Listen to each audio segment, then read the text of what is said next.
আমরা সবাই চাইনি নবীদের সাথে জান্নাতের মধ্যে যাইতাম। এই জন্য নবীওয়ালা খান নবীর সিরত আমার জীবনের মধ্যে ফিটিং করতে হইব।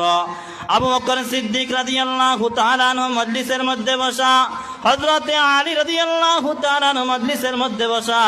এমন সময় একজন সাহাবী কইল, নবীজি আপনার চেহারা এত সুন্দর চেহারা দুনিয়ার মধ্যে দ্বিতীয় কোনো চেহারা নাই।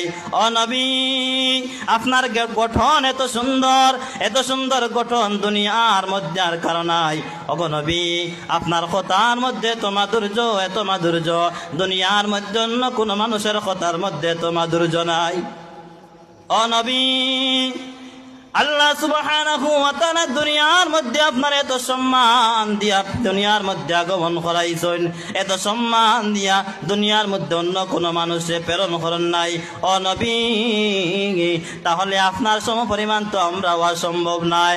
আল্লাহর নবী ফরমাইন, সাহাবী শুনো, যদি আমার গঠনের মধ্যে তোমার গঠন বানানি সম্ভব নয়, আমার সুন্দর চেহারার মতো তোমার সুন্দর চেহারা বানানি সম্ভব নয়, আমার সম্মানের মতো তোমার সম্মান বানানি সম্ভব নাই, কিন্তু সাহাবী শুনো, আমি দুনিয়ার মধ্যে যত তরিকা হল বাতাইয়া দিছি, আমি নবীর তরিকা মতো তুমি দুনিয়ার মধ্যে তোমার জীবন যাপন করো, তাহলে আমি নবীর লগে তোমার হাসর হইব, আমি নবীর লগে হাঁটি হাঁটি জান্নাতের মধ্যে প্রবেশ করবা।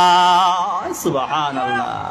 এজন্য আমরা যে নবীর লোকে জান্নাতে যাইতে চাই, তাহলে কি করা লাগবো? নবীওয়ালা হাত করা লাগবো। নবীওয়ালা হাত আমার মুখের মধ্যে দায় থাকতো আসেনি? নাই। এখন যদি 50 জন মানুষ থাকি যার উপরে দায় রাখা ওয়াজিব, দেখা যাইব তোর মধ্যে মাত্র 5 জন আছে, 45 জনের নাই।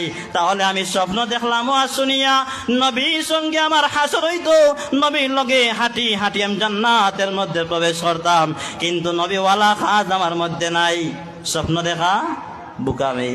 এজন্য আমি স্বপ্ন দেখতে হইব কোন রাস্তা দিয়া চললে জান্নাতের মধ্যে যাইতে পারবো, কোন রাস্তা দিয়া চললে নবীর হাতের মধ্যে হাত রেখে জান্নাতের মধ্যে যাইতে পারবো, ওই রাস্তা আমি অনুসরণ করতেই হবে। 2 নম্বর, আল্লাহ সুবহানাহু ওয়া তাআলা ফরমাইন, ওয়াসিদ্দিকিন, যেই গোরা মানুষরা আল্লাহর হুকুম রে পরিপূর্ণরূপে আঁকড়ে ধরব, মুহাম্মদ আরবি সাল্লাল্লাহু আলাইহি ওয়াসাল্লামের হুকুম রে পরিপূর্ণরূপে আঁকড়ে ধরব, ওই মানুষগুলারে সিদ্দিকিনের সঙ্গে আল্লাহ সুবহানাহু ওয়া তাআলা জান্নাতের মধ্যে নিয়ে প্রবেশ করাইবা। এজন্য সিদ্দিকি জীবন আমি পরিচালনা করতে হইব। दुनिया में सदाकत में तेरा नाम रहेगा।